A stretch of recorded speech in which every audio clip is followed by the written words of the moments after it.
Kamasami Kong here, coming to you in Osaka, where, as you can see, we now have blue skies, but it is extremely windy here in Osaka. Have a look.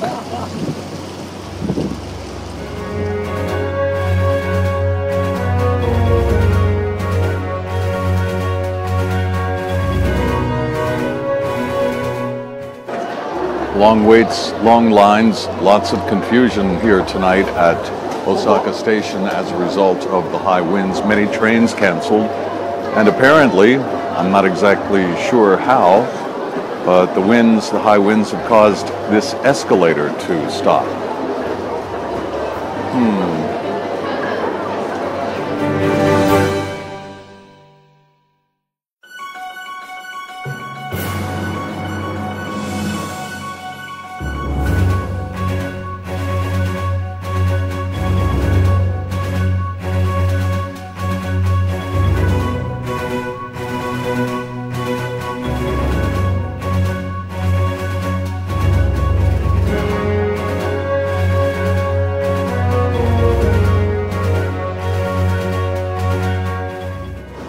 From the street here in Osaka, reporting for Metropolis Magazine and the Met Pod, I'm Kamasami Kong.